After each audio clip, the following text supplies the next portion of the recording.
दिल्ली की सत्ता पर लगातार 15 साल तक राज करने वाली कांग्रेस पिछले 2 विधानसभा चुनाव से खाता भी नहीं खोल पा रही थी।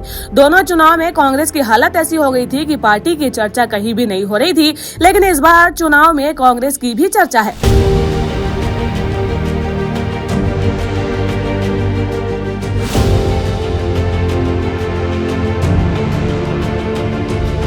खासकर तब जबकि 7 महीने पहले दोनों INDIA के बैनर तले दिल्ली में एक साथ आकर लोकसभा चुनाव लड़ रहे थे।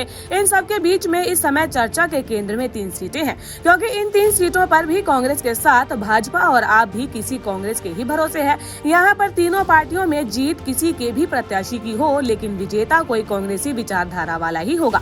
इस चर्चा की शुरुआत आपके संयोजक अरविंद केजरीवाल के सामने पूर्व मुख्यमंत्री शीला दीक्षित के बेटे संदीप दीक्षित हैं। मुख्यमंत्री आतिशी के सामने अलका लांबा और पूर्व उप मुख्यमंत्री मनीष सिसोदिया के समक्ष फरहाद सूरी को उतारे जाने के साथ शुरू हुई थी।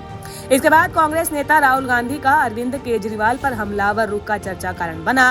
दरअसल गांधीनगर, सीलमपुर और सीमापुरी में कांग्रेस के उम्मीदवार तो मैदान में ही हैं। उनके सामने भाजपा और आप से उतरे प्रत्याशी भी कुछ समय पहले तक कांग्रेसी ही थे, जिन्होंने पाला बदलकर झंडा भी बदल लिया। गांधीनगर में भाजपा ने कांग्रेस के पूर्व प्रदेश अध्यक्ष और शीला सरकार में मंत्री रहे अरविंदर सिंह लवली पर दांव लगाया, जो कि पिछले साल लोकसभा चुनाव से ठीक पहले भाजपा में शामिल हुए थे।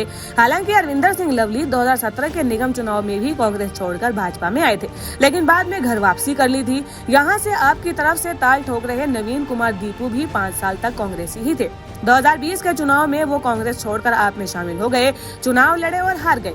कांग्रेस की तरफ से इस सीट पर कमल अरोड़ा उम्मीदवार है। इसी तरह से सीलमपुर विधानसभा क्षेत्र में कांग्रेस की तरफ से आप विधायक अब्दुल रहमान प्रत्याशी हैं। आप से टिकट कटने के बाद वो कांग्रेस में शामिल हो गए। उनके सामने मुकाबले में आप से उतरे चौधरी जुबेर करीब 3 महीने पहले तक कांग्रेस के जिलाध्यक्ष थे। उनके पिता चौधरी मतीन अहमद कांग्रेस के बड़े नेताओं में शुमार हुआ करते थे। दोनों ने गत नवंबर में आपका दामन थाम लिया था।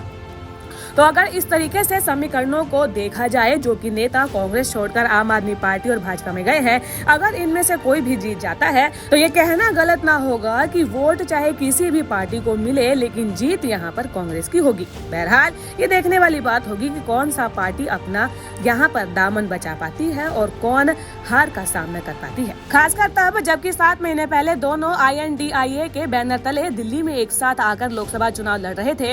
इन सब के बीच में इस समय चर्चा के केंद्र में 3 सीटें हैं, क्योंकि इन 3 सीटों पर भी कांग्रेस के साथ भाजपा और आप भी किसी कांग्रेस के ही भरोसे है। यहाँ पर तीनों पार्टियों में जीत किसी के भी प्रत्याशी की हो, लेकिन विजेता कोई कांग्रेसी विचारधारा वाला ही होगा।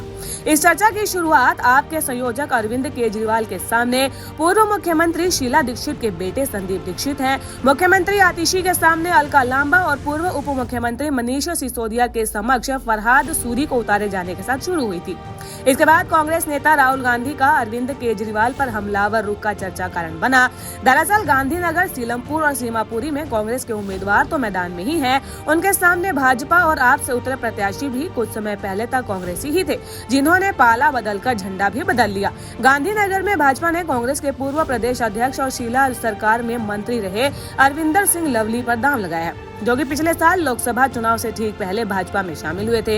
हालांकि अरविंदर सिंह लवली 2017 के निगम चुनाव में भी कांग्रेस छोड़कर भाजपा में आए थे, लेकिन बाद में घर वापसी कर ली थी। यहाँ से आपकी तरफ से ताल ठोक रहे नवीन कुमार दीपू भी 5 साल तक कांग्रेसी ही थे। 2020 के चुनाव में वो कांग्रेस छोड़कर आप में शामिल हो गए, चुनाव लड़े और हार गए। कांग्रेस की तरफ से इस सीट पर कमल अरोड़ा उम्मीदवार है। इसी तरह से सीलमपुर विधानसभा क्षेत्र में कांग्रेस की तरफ से आप विधायक अब्दुल रहमान प्रत्याशी हैं। आप से टिकट कटने के बाद वो कांग्रेस में शामिल हो गए। उनके सामने मुकाबले में आप से उतरे चौधरी जुबेर करीब 3 महीने पहले तक कांग्रेस के जिलाध्यक्ष थे। उनके पिता चौधरी मतीन अहमद कांग्रेस के बड़े नेताओं में शुमार हुआ करते थे। दोनों ने गत नवंबर में आपका दामन थाम लिया था। तो अगर इस तरीके से समीकरणों को देखा जाए, जो कि नेता कांग्रेस छोड़कर आम आदमी पार्टी और भाजपा में गए हैं, अगर इनमें से कोई भी जीत जाता है तो ये कहना गलत ना होगा कि वोट चाहे किसी भी पार्टी को मिले, लेकिन जीत यहाँ पर कांग्रेस की होगी। बहरहाल ये देखने वाली बात होगी कि कौन सा पार्टी अपना यहाँ पर दामन बचा पाती है और कौन हार का सामना कर पाती है।